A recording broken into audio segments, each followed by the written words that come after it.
ladies and gentlemen, can you even have a TI without evil geniuses? This team has switched, they have swapped, but they have dropped into that lower bracket and they are looking as hype as they've ever been.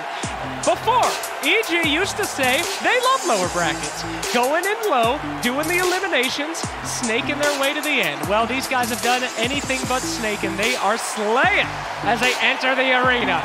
Look at Crit, the man himself, the legend, Ice, the most terrifying timber saw this world has ever seen. And our core, ya boy, is this kid on Molly or something? He's going crazy out there, this TI, and he needs himself an Aegis to finally cement the legend. And now, the next team.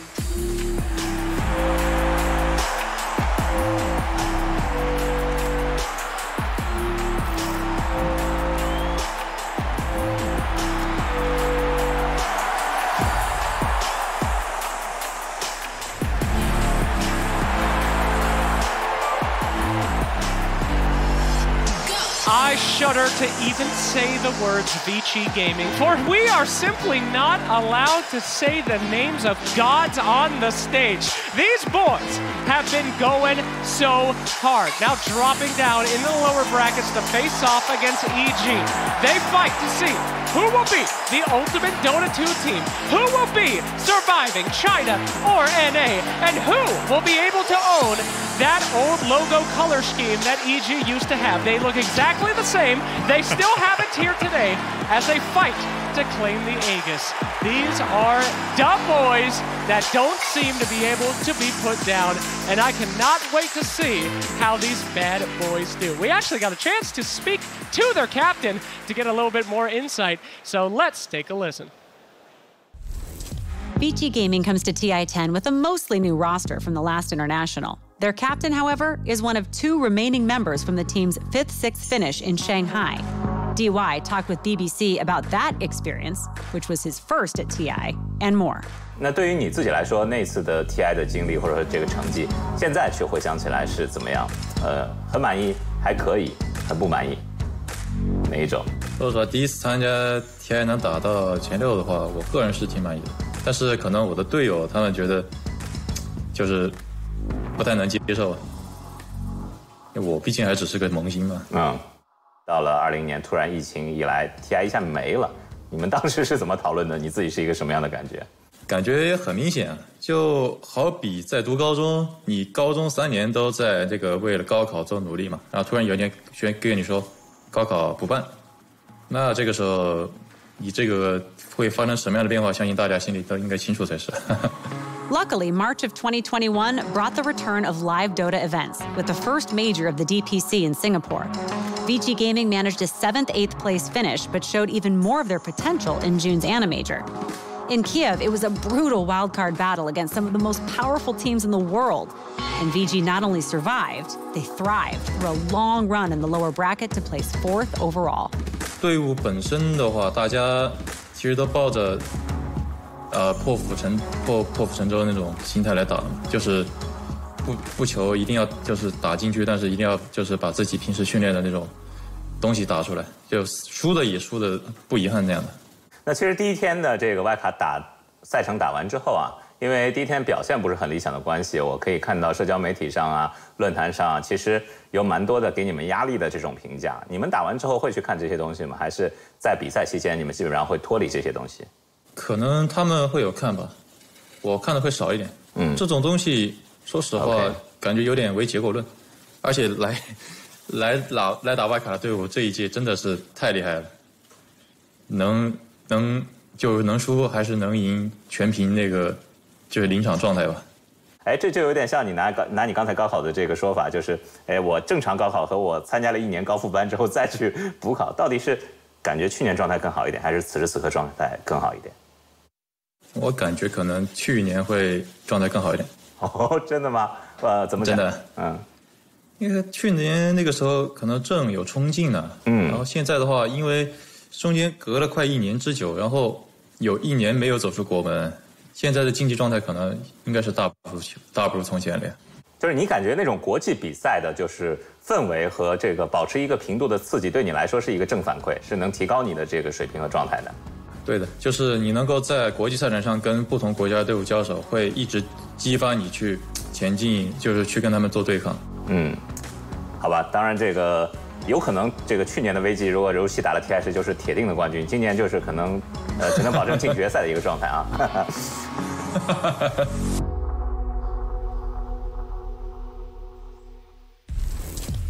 Absolutely. Thank you so much for DY, and we are so excited to get into this match. Gentlemen, I've been talking this entire time. Love the time, by the way, Tsunami. I get the joke. That's hype as hell.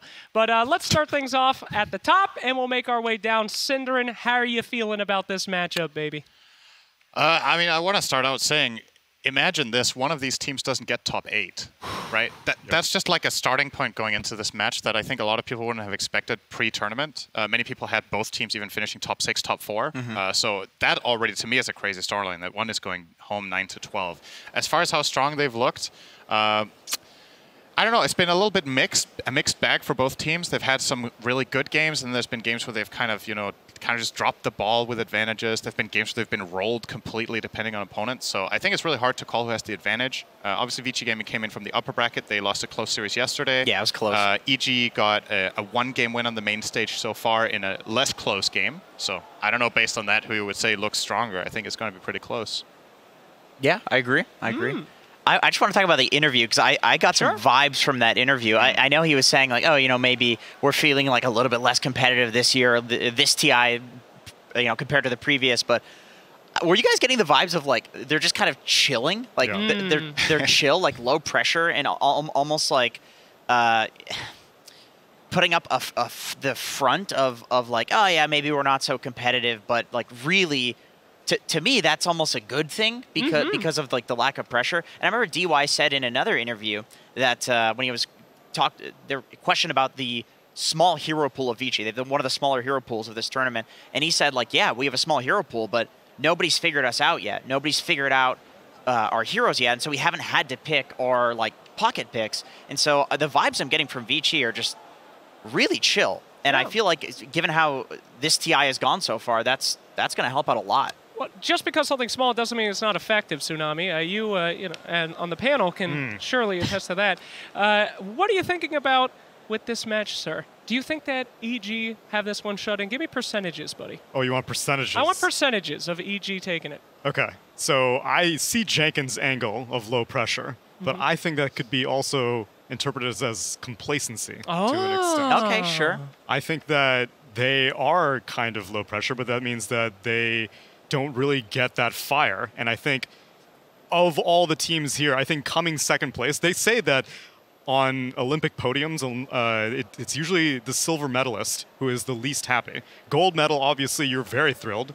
Third place, bronze, you're just satisfied that you were able to make it onto the podium in the first place. But silver medalists have the chip on their shoulder, and EG have been silver medalists this entire time. So if you want percentages, I'm saying 69-31 EG. You can't say 69 on a T9 panel. So you're saying EG were happier last year when they were getting third every time. I do think so. Because then they were lower on the podium, so that was a good thing. I mean, Vici has also been getting like second and third all year, too. I feel like these two teams are very similar in that regard. This year specifically has been EG in the silver medal finish, whereas Vici Gaming, you saw at Singapore, they were just like nothing too special. It was IG that was setting China on the stage at Singapore, and then at the Animator it was LGD. Vici Gaming has always kind of taken a passenger seat throughout the DPC and throughout on offline events. I think your 69 number might actually be quite close. Please because Vici actually has a 40% win rate against EG. Exactly. Going into this. And so on one side, you have Vici, who came in from the upper bracket, and I think they looked really good in the VP series. I mean, the first two games, like, they looked Vici favored. At some point, they looked very Vici favored, and then VP eventually won, and that stomped the third game. Yeah, I agree with you there. I feel like they learned a lot of lessons out of that one. They looked so dominant in Game 1. And then the Underlord pick, I believe, coming out to counter the Terrorblade, that was an educational game for pretty much everybody at the tournament. And I also agree with you guys on the second place thing. I mean, as my father used to say, second place is biggest, best loser. before he would shun me out from the house. So understandable that is coming out here today. Luckily for us, whoever is eliminated from the International 10 after this series won't be anywhere near second. Cinderin, my friend, let's talk about some drafts here. Right. Well, what do you want to know? Oh, just start talking. I usually just throw it over to you and you don't shut up. So I'm trying to... I was like, we have a draft panel for that. What am I talking about? Well, I'm talking about anything surprising. Okay. I think that EG has had some surprising picks. As we've discussed, Vici Gaming not so much. Did you know in their last series they picked Snapfire in the same position every single time? Yeah, they don't have to change. They don't have to change checks anything. Out with yeah, what Jenkins was saying. Yeah.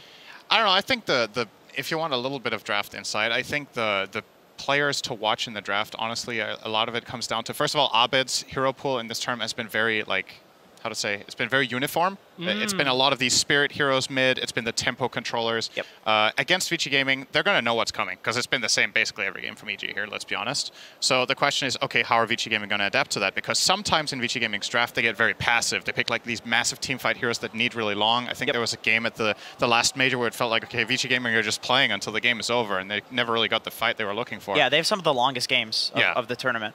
And there's like two ways of approaching this kind of EG strat. One is that you fight them head on, and you have something that's just as good, or you pick some defensive team fighters that can hold towers, and then you put Poyoyo on some of his like hyper carries like Spectre, Terrorblade, whereas Arteezy in this series I think is maybe more likely to play something like the Luna that we saw the other day. So maybe EG, this is one of the few opponents that they're actually clearly faster than on average. So I think you should play to that if you're EG in this strategy. How do you know that they won't go, I can outlate game you? Because we saw Arteezy also playing some Naga Siren as well and stuff like that. So which approach do you think that EG would favor?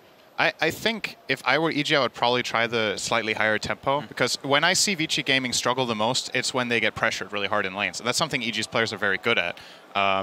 I think that strategy is way more likely to work against Vici than, say, someone like PSG, LGD, or IG, who have been, in my opinion, overall looking more consistent in laning stages. So trying to take advantage of that. Carries that I would love to see for Arteezy, Luna, Ursa. You know, these like high-tempo heroes could be great. All right, well, fantastic. Looks like things are about to get rolling, my friends. It is time for the draft panel. Let's throw it on over to Avocado and the boys. It's Avocado. It's Avo. Evil Geniuses versus Vici Gaming. Game 1. Hello.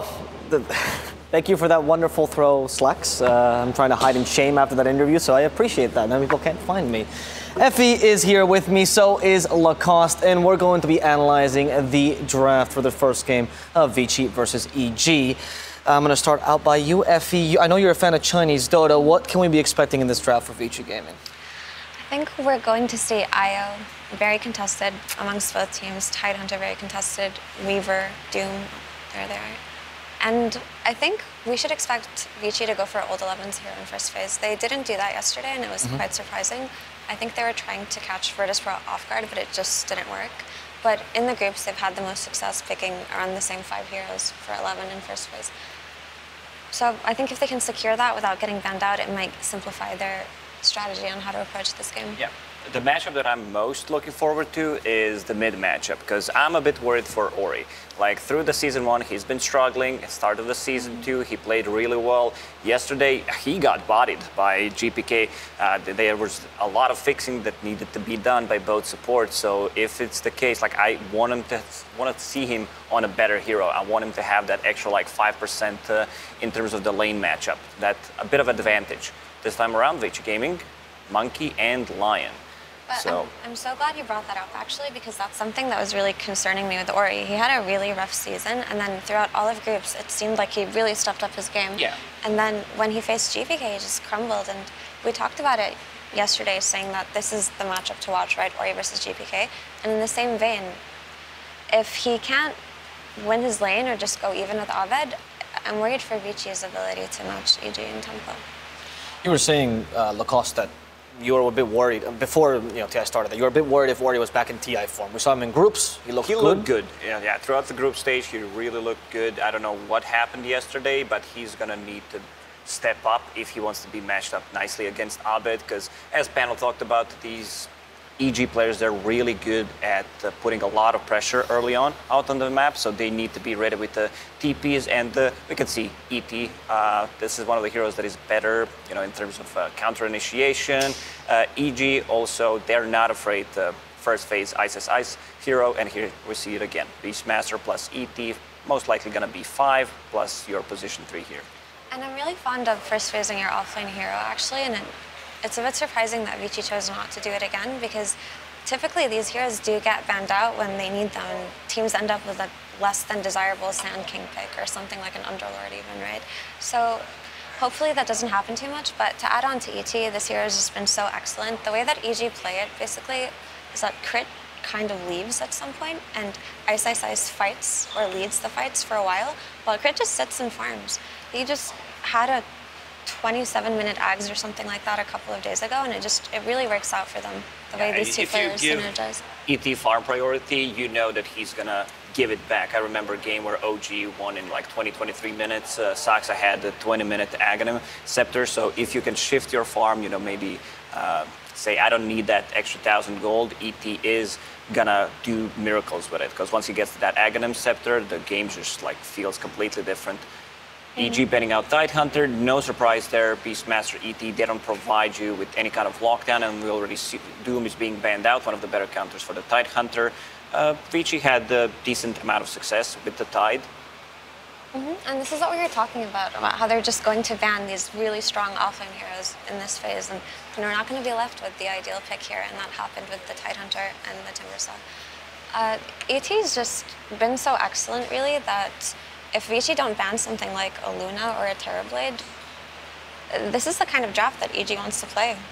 Yeah, I believe these two heroes that you just mentioned, Effie, are going to be highly contested by both of these teams. I think maybe we're going to see both of them actually being picked if they're not banned out. One thing I wanted to see coming into this matchup is EG getting more tower damage. I'm talking about sieging the tier 3 towers, and that's exactly what they get from the Beastmaster. We still don't see the carry, because Vici Gaming, historically, they've been the team that decision-making in the late game is always going to be good, always going to be top-notch. They're going to turtle as much as they can, so you need to be able to break them.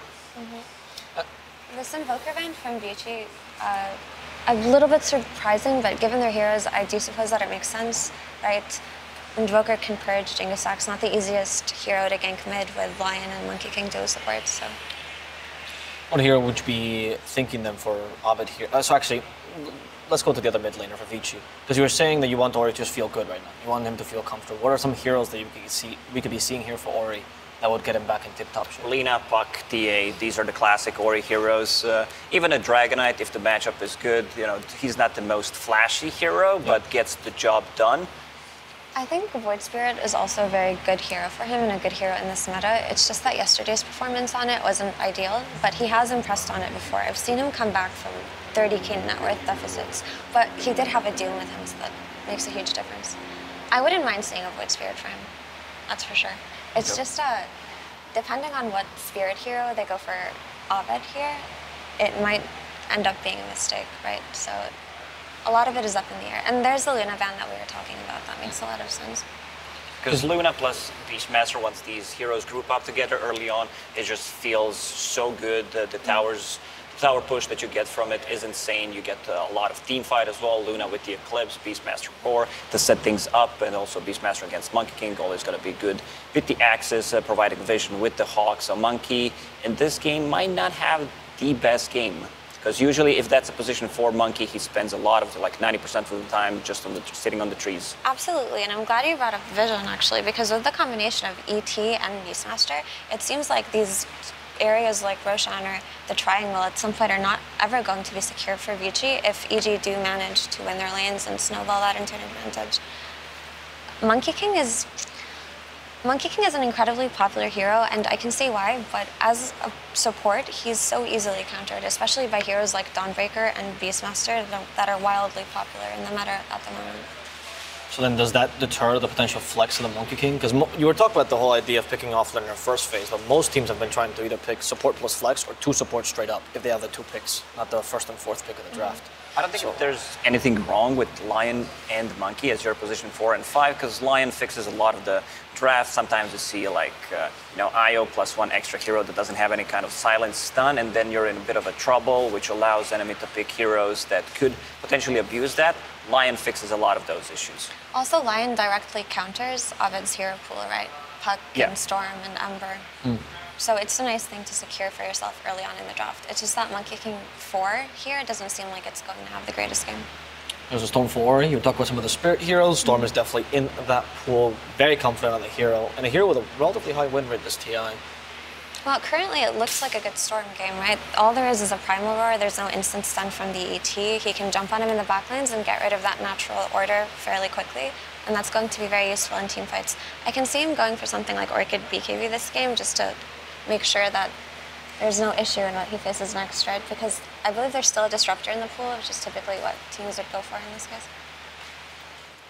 Yeah, they might need to get some kind of silence for the Storm Spirit. Lina also still available in the pool. I don't think you want to go for Ember type of a hero because he just loses the Storm. Yesterday, one of the games, I believe I've said 60, maybe even 65. Oh, well, there we go. Sometimes you just have to go for it.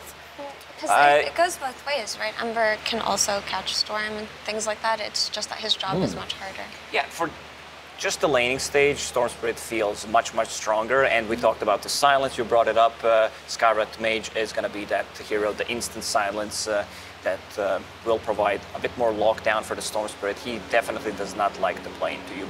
Already mentioned the itemization that Storm will need to go for. I think, like, even though you're playing into Beastmaster, BKB as your second item is a kind of must when you're playing against Skyrat Mage, because there are no saves whatsoever on your side. There's no healings, there's nothing that can, buy some time for you to survive in a team fight. Yeah, so these, as Lukas was saying, these 2 picks do ensure an early BKB on Storm, which isn't ideal for him usually. He likes to avoid things like that, but that's just the nature of what happens if you pick him early on. Also, the Slight plus Chains combo is incredibly prominent with Skyrath Mage, right? You'd think to yourself, yeah, I'll combo with Roar, but it's actually much more low committal to do it with an Ember early game. They should be able to burst Storm, Monkey King, even Medusa. Yeah, between the natural order and the Ancient Seal, you have so much magic. It's insane how much damage you can deal with that. I think Vici Gaming needs to get rid of Ursa because he feels super strong against the Monkey King and be inside the Wukong's command, even though it's going to be a position 4 Monkey from what it seems, natural diffusal builder, which is also going to be great against both Storm Spirit and the Medusa. I just overall love Ursa against Medusa matchup. And it's EG is Radiant, so that means that once you do the switcheroo, once the tier 1 towers fall, you can always go to the top lane and threaten the Roshan, because you have really good heroes. Beastmaster will be providing the vision. That means that Vici Gaming need to play around the Roche pit, which something is that they don't want to. They want to be playing the bottom part of the map where they have vision. That's a very good point. I'm looking at this Medusa pick right now, and honestly, Vici are in dire need of some sort of defensive offlaner that can come and help when the triangle gets invaded, right? But they've already banned everything out at this point. What's left is potentially a Mars, but I don't consider him the greatest defensive offlaner. So Vici could just take a different approach. Oh, it's AM game. Like, they need to ban out AM. These are the heroes that work the best in the lane, both Legion Commander and Slardar, because they don't need mana. They can pressure. Even if you use counterspell, you're still going to get dueled, and Slardar one of the best ones against AM in the lane for sure. So they need, I believe it's just going to be AM or Ursa, whichever one is not banned, the other is going to get picked for EG. I will agree with that, absolutely. Especially just to go back on the point that I was talking on, there really isn't some kind of defensive hero to help this Medusa at the moment.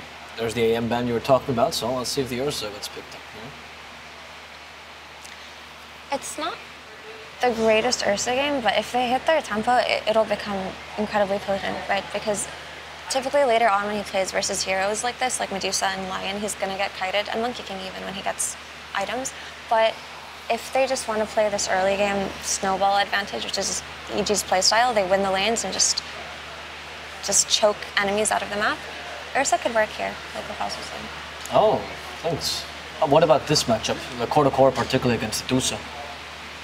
I don't remember seeing it, but they have ways of kiting it. So they have also a great setup with the ET Stomp, Roar, long-range initiation, coming out from Slide Chains combo.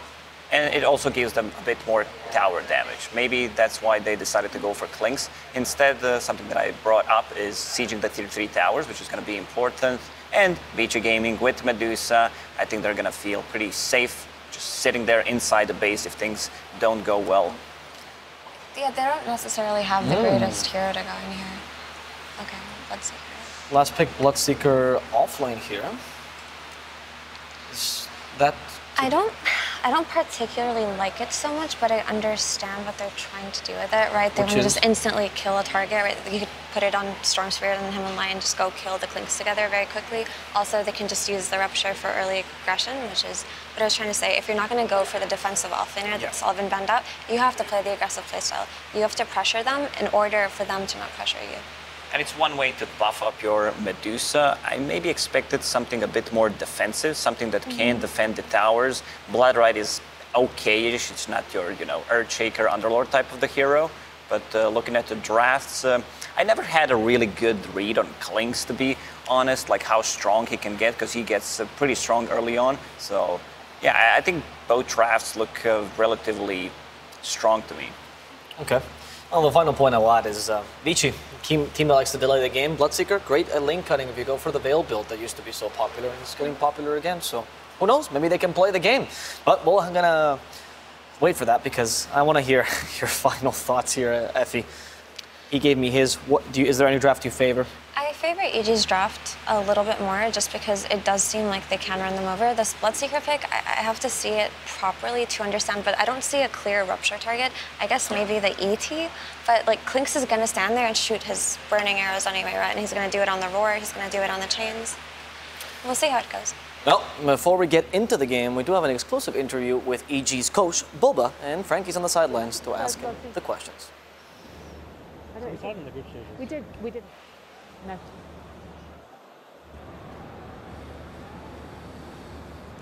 Hello, well, I am very excited to have legend of TI Boba with me right now. And first of all, you're known for your watertight game plans. What was your team's reaction when you pitched them your game plan for Vici today?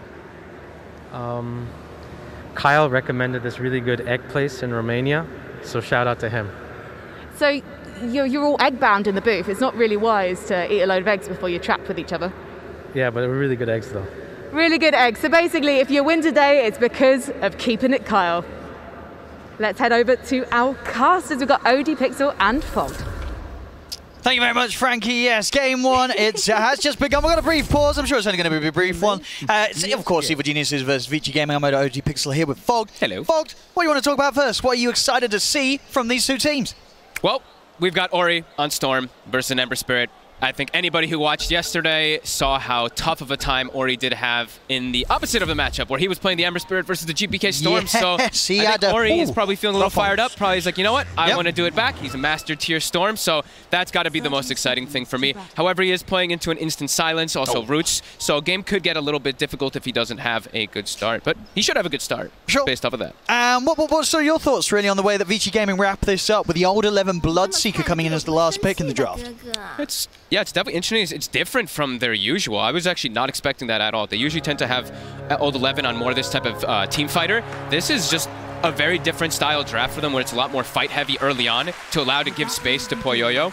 So yeah, just different approach. I do like EG's approach a bit more this time around, just because they do have this easy type of catch, and it's a very momentum-based lineup that they've gone for this time around. No, for sure. And you like the choice of carry this game going with the Clinks? You feel this sort of fits the play style that EG's been rolling with? Yep, they definitely really like the hero. Works well with the Beastmaster. The Death Pact, of course, too, is going to be utilized really well when we do have like the Helm of Dominator, Overlord, etc. picked up. He's going to be able to use that really nicely. And I think Effie touched on it a bit at the end there, is you can just hold your ground. I know the Bloodseeker was picked after it, but they've got Chains, they've got Roar, so if you can just hold your ground and get that off, it's nice. And the lane is, I feel like this lane might be a bit tough for 11, even though he's got so much sustain that comes out as the Bloodseeker. He's versus ET, and this hero's just been so strong whenever you have. Yeah, I mean, how much do you feel PYW is going to be able to do to hold back ET? How safe can he keep old 11 up it? He probably can't, because you have the double stuns that you're going to be able to play around later on when you get Hex.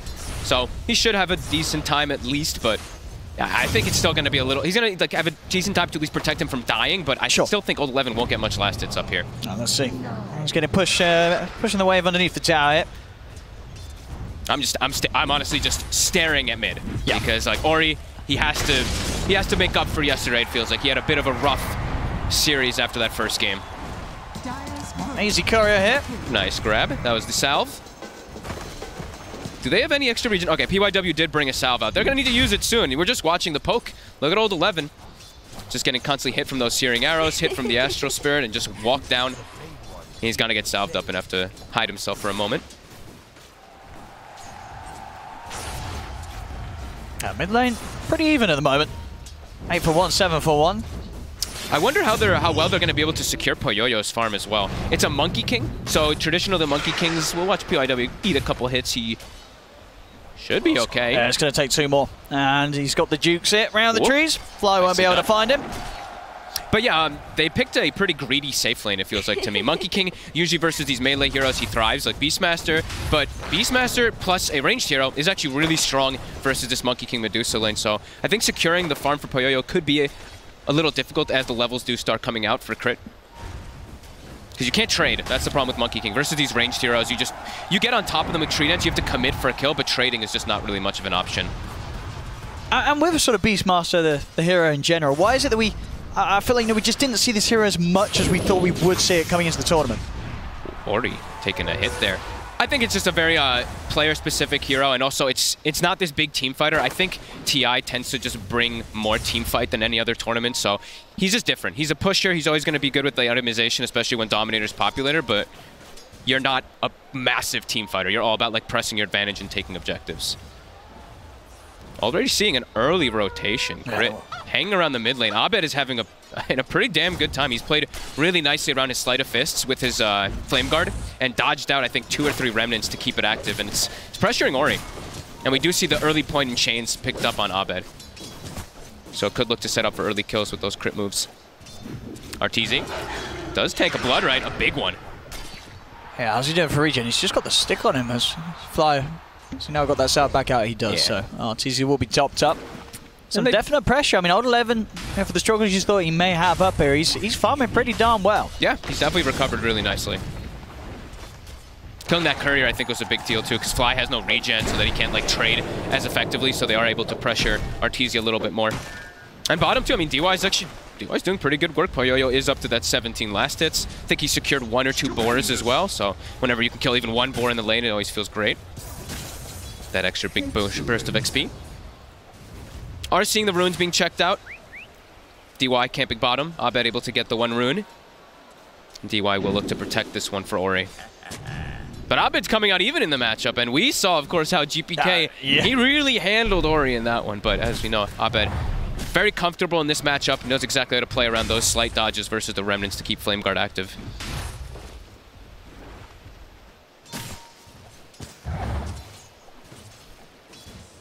I mean, all things said and done, out of all 3 lanes, all cores are having a fine time. Nobody's getting bullied completely. First blood will finally fall on the top lane. And they won't look to dive for Artesia. Old 11 able to beat him back. So these kills already. They can get some level advantage on the Bloodseeker. Setup is there. Artesia, he's in trouble. He's going to get taken down. PYW finding him. And I guess Artesia just not expecting PYW to lead him through the trees and the burst to be there from the setup into the Blood Right, but it was. That's Artesia. I mean, that's huge. That's blowing that top lane wide open. They're playing the lane just like really well. PYW is perfectly in position every single time. Mid, you see that crit rotation. PYW is coming in to help. See, they get the kill. PYW won't be able to set up anything on his own. So EG at least able to make something happen elsewhere whilst the top lane starts to fall apart. Abed sees a small camp stack.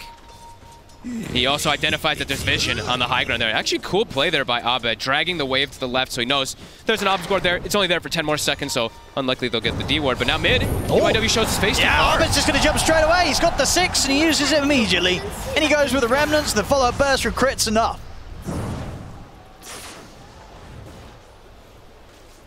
Making sure only used to cut the couple there as well. He's still got the Remnant to reset and return back to the lane.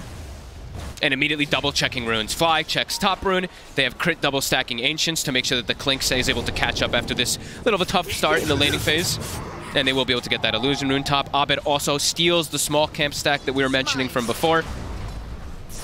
Really looking to shut down Ori.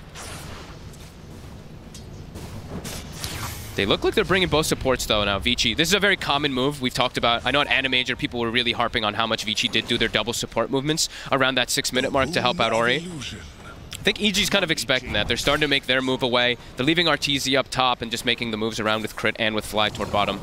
I mean, top Arteezy's got to be careful. PYW's really coming over again. 6 is about to be there on old 11. If they get any sort of setup onto Arteezy here on his own, he's not going to stand a chance. Bottom lane, trying to get him with the aggression, EG. 2 supports backing up Ice, but Poyoyo keeps himself firing at bat. We'll see the attempt up top, but not quite able to go there. Old 11 didn't quite have that level 6 here. Still waiting on it in a creep or 2. They've slowed down Arteezy so much. We've seen a lot of times with these Clinks, they just rush the Maelstrom without even boots. He has to go boots in this matchup just because he's getting run down. And yeah, old 11 is going to be 6 now. Yeah. With treads, with Urn, very strong. I mean, can Arteezy even stay up here on his own now? It seems so dangerous. Perhaps waiting for them to maybe overcommit, checking if Abed has a TP, then they'll probably look for a counter gank play. Doesn't want to just straight up abandon the lane. They are seeing the rotation, though. They have this ward that Fly did place before he left the lane. Yeah, he's got to get out. Yeah, he's backing off. Yeah. Arteezy knows he can't stay up here any longer. They already have a jungle ward, though, placed for him, so they're going to be able to watch him if he ever does farm these camps inside their safe triangle. Abed, though, since he sees the storm move top, immediately starts pressing onto mid, looking to go for some tower damage. And they will send Poyoyo to the mid lane. So, again, both of these safe laners abandoning their lanes. Yeah, and Poyoyo, as the Medusa, can sort of sit around and farm this mid area of the map without any threat from EG's heroes. Yeah, they've got the counter gank, same thing, right? Like Ori, he walked top, he didn't make the teleport, so he didn't have to use his teleport. Same thing for old 11, they both have TPs available. If Poyoyo gets gone on, I mean, he's priority #1. They'll double TP to protect him. So laning phase, first 8 minutes, Vici, about 1k gold up because that top lane being so successful, 900 ahead of the Clinks on that Bloodseeker. The difference in the carry here for Cyril so far with the ease of lane they had to start things off with. Arteezy gonna have to do a little bit more of a recovery than Poyoyo. First, and also Vici takes the first tower. Usually the team with Beastmaster is the ones who end up getting that first one, but EG will quickly catch back up as bottom will get sieged. Nice, Vici as well. They're keeping the 3 heroes up around this tier 2. Again, just Arteezy having to play so cautiously. He's been completely left on his own on this half of the map by the rest of his team with EG looking for these sort of objectives. So yeah, just such a scary game for Arteezy in these early stages. It's great prioritization coming out from Vici. Just, keeping everything up there top, making sure that Poyoyo has all the space in the world. EG does have, of course, that recovery method being built up. We see the stacks, triple Ancient, double Hard Camp. So he will be able to farm that. Once he gets his Maelstrom, of course, we've seen this time and time again, the Burning Barrage on it, so. Stupendous. I mean, what's the plan here for EG? How do they free this game up a bit more for Arteezy, getting this space secured? Well, as long as he's not getting invaded into his triangle, I think it's now okay. Like, everything's starting to stabilize for them. They're going to start looking to rotate and collapse on mid with Ice soon. And already they have pretty deep vision as well. Both teams actually with kind of similar style of vision this game. PYW looking for the smoke up. They're taking Ori bottom. So what sort of setup they can get? D-White scanning things out, but Abed knows he's watching. They're watching Abed, though. Look at this early ward they placed on the Tinker spot. Ooh, a lovely little dodge there from Abed. As he avoids death, absolutely. He gets caught by one of those stuns. He is gone. He has a regen too, so he's back all the way up to full. And walking into their jungle is a little scary for the supports. Walking into a Beastmaster with all these creeps. Look at PYW getting slowed down. EG, they're just charging straight for the line. They'll get him. Jump over with the Remnant. PYW's gone. They might want to try for more underneath the tier 2. DY and Ori are down here. They're thinking about it. They have Roar at the ready from Ice. If he wants to lead in. Quick jump from Abed over to the side. Oh, I can hear the It's going to be okay here. Ori not wanting to go for the grab. No, there's a lot of EG around. Did you? He slighted and Quelling bladed the tree during the slight to cut DY. I mean, it doesn't kill him, but it was a little bit of fancy footwork. I was going to say, just sort of saying, hey, I'm going to do this. Watch out, DY. I know where you are. Yeah. Oh, there we go. We've got to look out for those plays coming out again from Abed. Yeah, DY has to be very careful since he's playing versus the Beastmaster. That's another reason why EG did pick it, since that Monkey King was picked so early on. Going to always be able to scout out inside the trees there for Abed to do that. Both teams just getting a lot of farm, though. Just chilling back. Poyoyo must be quite happy, just sitting inside the triangle. RTZ not doing nearly as well as the Medusa. Already level 9 on Poyoyo. RTZ's only level 7. Yeah, nice. Poyoyo's having a great time. And the fact that Old 11's getting so much as well. At this stage of the game, Vici Gaming very much having 2 carries almost with Old 11 farming as well as he has done from that off lane. RTZ's game might be pretty difficult. Like, Old 11's just going to Atos him, just blood right full commit onto him inside most of the team fights, I feel. He really almost has Atos. It's about to be done. That's when we'll probably see the big action kicked off from Vici, but they might look to anyway fight around mid tower since CG is collapsing with that Beastmaster. See what they want to do about this Vici Gaming TP. Coming over from Old 11. He's ready to join the crew here. It's Vici Gaming. Everybody apart from DY right now around this mid lane. The tier 1 falling slowly. Poyoyo's going to start to try and clear it out. Haven't shown the blood right. That's their best way to wave clear besides the Medusa snake. We'll stop the push though with that snake, of course, and EG's gonna smoke. Look to catch around the Ancient side. I think they're recognizing that, you know, it's like Arteezy's not able to farm the Ancients because he doesn't have Maelstrom, and Poyoyo is just freely farming Ancients at every single one of these camps, so they have to slow him down. They've got to do something, and they have got good kill potential with the Mystic Flare. Ancient.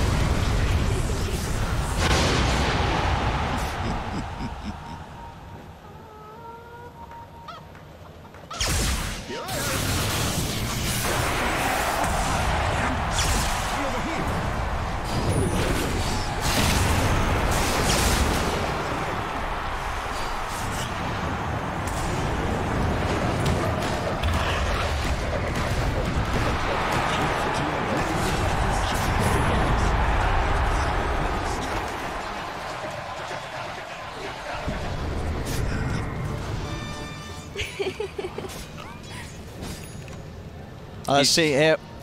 What's next here? We're back. Don't know, ladies and gentlemen, if you lost us, but we are back. Not quite sure what happened there. Maybe you can still hear us.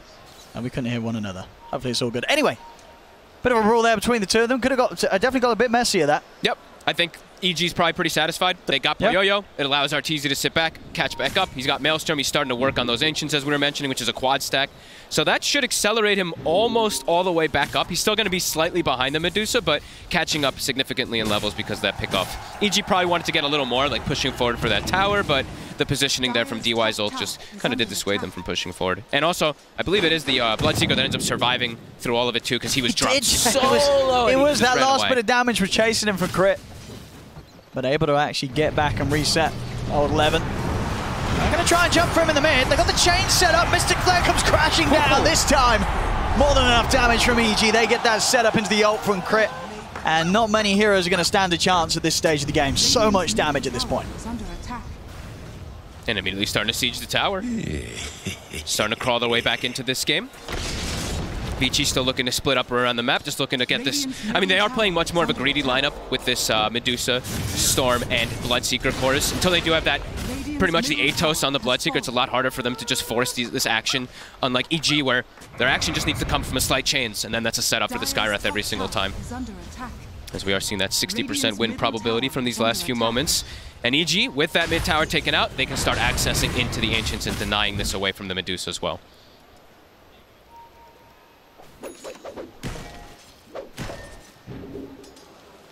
Backing off from the mid here as well. 15 minutes in, just 3 to 5.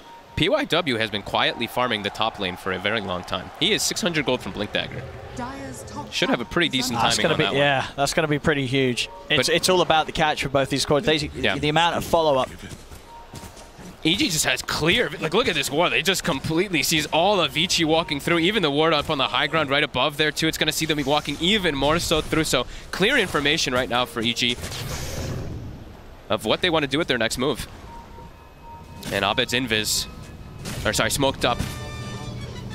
Yeah, Yeah, ready for that chain setup. And they even had like a Hawk even as well on top of old 11. So they want to go for that. They know that how much is standing around old 11 here. They just need the Skywrath in range with the chains.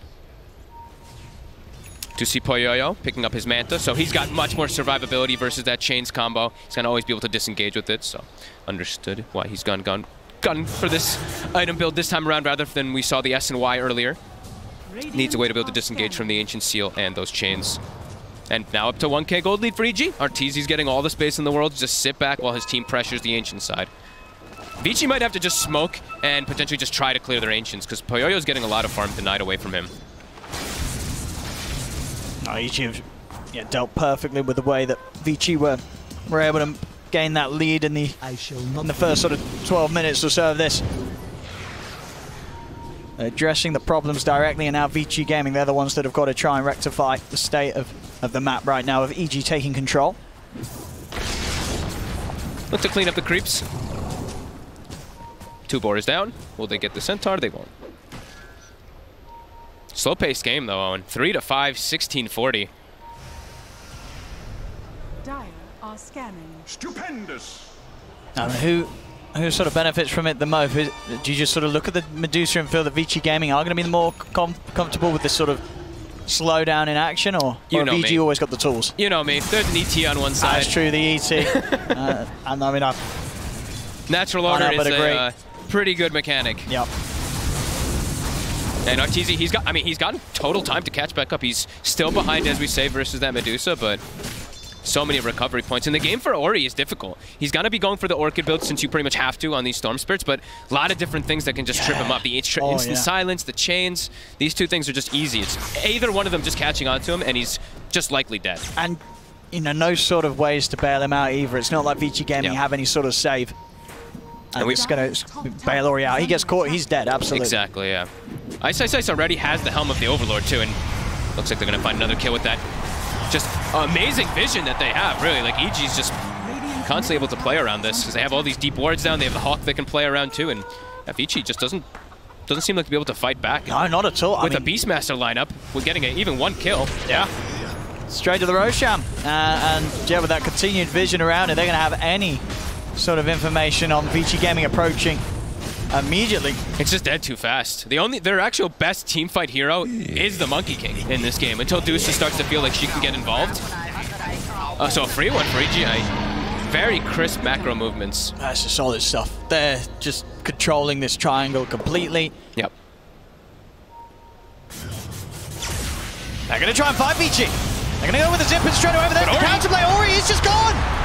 But they'll lose the Aegis, but they don't care about the CG. They're more than happy with this sort of a trade, as Old 11 also taken down on the front of it all. Now the chase comes out from Ahmed. Straight over towards the Deuce, and Poyoyo will be able to remove the chains with the Manta, but they're still trying to dive in onto him. Over to the side, the tree is cut, DY hits the ground. You've got Ahmed just diving into the base, past the tier 3s, chains him back up. He's going to be able to kill the Medusa. Poyoyo's dead, get back out of it. DY cut down as well by Crit. As EG, I mean, it's picture perfect, really. I mean, what did EG Gaming do? It was sort of a slow start, and then as soon as they lost that triangle to EG, they lose the Roche, they lose the team fights, and now this sort of a hit where pretty much the entire team goes down. I mean, EG's just hitting their timings, and Vici Gaming, they're getting shaken up real bad. Crit already has Natos. So that offlane Bloodseeker, who ideally wanted to get some type of pickoffs off, hasn't even gotten an opportunity, it feels like, to use Rupture, to even use his Atos. And as we mentioned, Ori, that was a big risk. He's just dead every time if he commits like that. He needs to have somebody else start the fights. I mean, he needs to have his next item, really. He just got the Orchid. But I mean, as you said, though, it's just such a hard game to play with the Orchid alone. You've got nothing to protect yourself. Yeah. EG is absolutely going to catch you. You can only go in and silence one hero. He has to have the bodies going for him first. Like DY has to throw his life away, or Bloodseeker has to just throw his life away so that the Storm, so Ori can actually get to play 0 in these lanes, or in these team fights, because he's just get chains, get silenced every single time he's dead. Yeah, I know. And look at this as well. EG no stopping straight round to the bottom lane. And look at Abed too. He's had the Javelin locked the whole time for that Maelstrom, and he's just going straight for BKB. They might just end this game really early on. Absolutely. I mean, with the push potential that the Beastmaster can help them with. They have every means to take a sort of early high ground. They take one more fight against Vici, like that one just now outside of the base, and are able to wipe them. You know, these tier 3s of Vici game are going to get focused very early on in this game. And they're even just pushing bottom. Like they have to address this on the side of Vici because of how big the Beastmaster is. They're always going to have to send a hero to react. And because of this, now look at EG. They're ready this for the wraparound. move. I don't know if Vici game is going to be ready for EG coming from this angle. They're trying to bail out. They know. Odd 11. He will manage to TP out. PYW and DY, they are going to fight back. Zippo, but Ori's just gone. He just disappears. Did he even get it disabled? I think he just died to the sheer damage. It was just the raw damage. He goes and he's just gone. That's not even with everybody, too. Ice was still just lingering around the mid lane. They kill the Skywrath, but they lose 3 big ones. I mean, everything continuing to plan here for EG. It really has just been picture-perfect planning for them. Yep. After those lanes didn't go perfect for them, they, like you said, invading the triangle, denying that away from the Medusa seems like a recipe for success, as they have just so much dominance now. 2 tier 2s taken out so early on. Now just going for top as well, and the control continues. It's going to be another tier 2 soon. I mean, if they keep this pushing and turn just the tier 1 into a tier 2 as well, I feel like this has got to be one of the games where all tier 2s have gone down the fastest if EG keep this up. I agree. Just some insane push in early game here from Evil Geniuses. Vici Gaming, they've got to regroup, gather themselves, and think about how they're going to hold in any sort of team fight. They're going to try another move here. Ori, it's going to go straight over towards Fly, but Fly's pretty tanky here. The blood fight will come out, but Fly's still alive. They've silenced Ori. Ori's gone. DY as well. The damage comes through from Artesia's. Old 11 hits the deck. Fly will fall, but now Poyoyo surrounded by EG. P1W will attempt to help out, but he can't keep his Medusa alive. Poyoyo falls. They're going to call it 22 minutes in. Evil Geniuses just destroyed Vici Game, but they just slammed them out the way. This was a complete beatdown, and EG, I mean, this is the cleanest Dota they've brought out so far. Yeah. It was picture perfect. They 10 minutes ticked of all the perfection. boxes. Wow.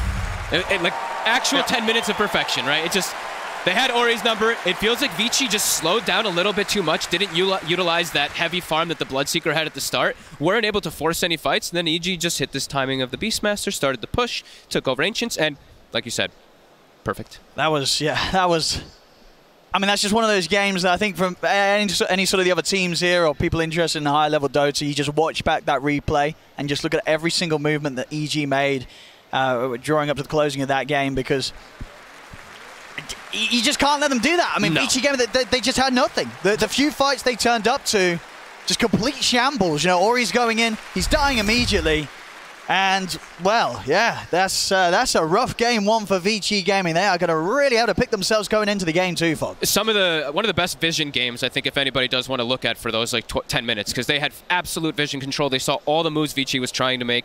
The move mid, you know, that's where Vici thinks that they're going to be able to get something for Ori, and they saw it coming immediately, and boom. They just get like a full cleanup kills. Arteezy was able to sit back farm. Yeah.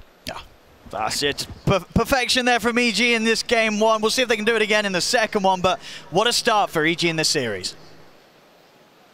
Thank you so much, Odie Pixel Fog. My goodness gracious, that was a game. A blink if you miss it. EG coming out in full force. Tsunami, my man, I haven't seen anything like that on the stage so far. Odie Pixel said it. It was near perfection. I don't really think that you could have optimized any more than that entire game, which is funny, Jenkins, because you and I were speaking before this entire day started about how Vici Gaming prides itself on optimizations and how EG may be not taking the same early game approach, but here it just seemed all flipped on its head. Yeah, I think the question we had was, so the way Vici likes to play is they're one of these teams that they will rotate heroes around in the laning stage just for efficiency. They don't do it for kills. They're not going for these like smoke plays or anything, but they just put this wall in front of you in the laning stage where, like, you know, there's a Grimstroke in the safe lane pushing the wave out safely from trees with the Quelling Blade. Somebody's jungling. They just do this like efficiency in the 10 to, you know, until like 10 to 15 minutes. But EG just broke it. And I think that was the question we had, was like, Crit is the type of player that runs around and makes opportunities happen. And I mean, I didn't think it was going to go like that. I mean, I figured that there was going to be, okay, one of these playstyles was going to win out. Either it was going to look like Vici was a wall and EG couldn't break it, or Crit was going to break it wide open, and then Vici was going to look maybe not exactly like that, but close to it. Right. Yeah, I feel like what's interesting in that game is how long it's kind of a lull for, right? Like there's not much happening for, let's say, 15 minutes, kind of slow. And then each year, like, okay, we flick a switch now. This is what we wanted. We have our vision heroes to have their key items. We're strong at fighting. We're going to run at you until it ends. And that's basically it. And honestly, I can understand this GG out from Vici. It might look like tilt or whatever you want to call it, right? Because like it's such an early GG in the game, but everything their lineup wants to do and everything EG's lineup wants to do, it's just been like EG have just accomplished everything. They have full map control. They have a grip of everything, and they're winning the fights. So coming back from that is almost impossible. And sometimes it can be better to just be like, okay, call a spade a spade. We lost. Don't break yourself down mentally. Go next game. And I think EG is the type of team too that they probably weren't considering this, but just as like a fact, like EG is the type of team that during the whole NADPC, we saw that they would often take these really long games, but the moment that you give them an opening, they go straight for the jugular and they just destroy you. So EG was this weird team where they would be very patient. They would play for only like perfect plays, the best opportunities. But then the moment that they could get that, it was like just all gas, no brakes. And in this game, it just happened so early that it was arguably, this was like the biggest stomp of the playoffs, I would say, so far. Yeah. Is that how you feel, Tsunami?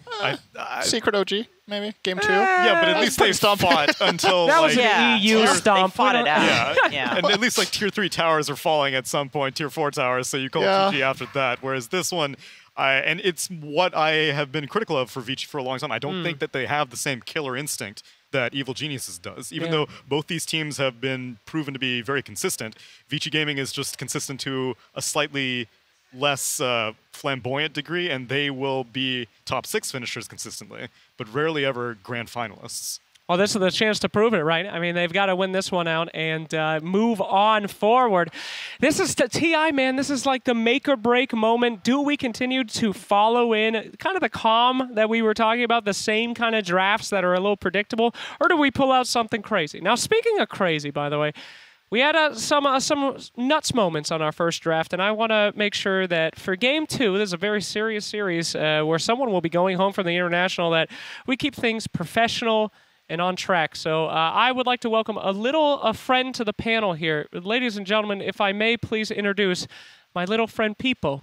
Peepo the tiny meepo. Now Peepo is here because, don't touch Peepo. Peepo is here, and he does not like it when people say cringy or weird things. So Jenkins, if you ever say anything, you're going to make little Peepo cry. Don't touch little Peepo. Three bees can replace every bird. Birds are not held accountable. They should be held accountable. Oh, he's blurring out. He doesn't like that. You're he doesn't like fading him from existence. I blurred him out. Don't walk in front of little people. Hey, what the? Little people cries. Do not do this anyway. Who's been a good boy? Don't touch little people. Focus on the panel. Thank you very much. Very important match here. And little people, he will cry tears of shameness for what you've done here today. Anyway, we got a little piece here to give you guys some more insight into Vici Gaming. Do not touch little people, please, as we take you over to there. Let's take a look. Little people. 就是整个TI生涯里面最伤心，或者说最惋惜的一个场景，应该是在。那可能是 TI 6那年，我好像在以后面打的 TI 嘛。 然后那年小组赛也比较顺利的。然后我们赢了 A 队以后，我们已经锁定前6了。然后在下一场的胜者组决赛那个比赛中，我们就是那一场比赛对我们来说很关键。我们在那一轮遇到了一级战队。当时其实我们觉得一级并不是很强，我们挺有信心拿下那场比赛的。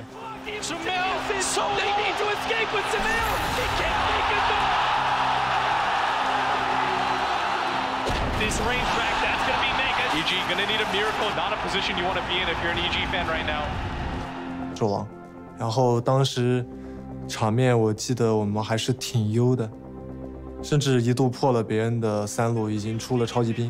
EG might just not have the bodies to do this. Can they get PPD out? He gets a more tap away, but no! The extra damage comes down from the Warlock as a fatal bond eliminates him, but Zeiss! He almost dies! They're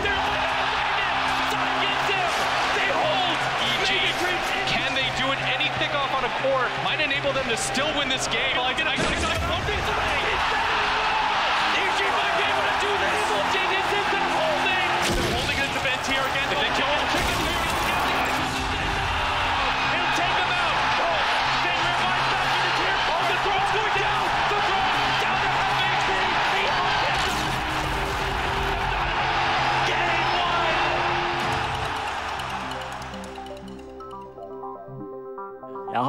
就被超级兵翻盘了嘛，然后就作为史诗一直被大家吐槽嘛，就领先特别多，然后被超级兵翻盘了。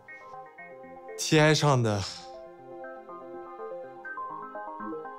超级兵翻盘，因为我跟艾斯艾斯的关系也好嘛，然后我就打完特别生气，然后就非常生气的指着他说：“哎，你小狗实在让我太失望了。”然后直接影响了我们那一把输了以后，直接影响了我们第2把的心态和操作，直接导致我们第2把输的很利落。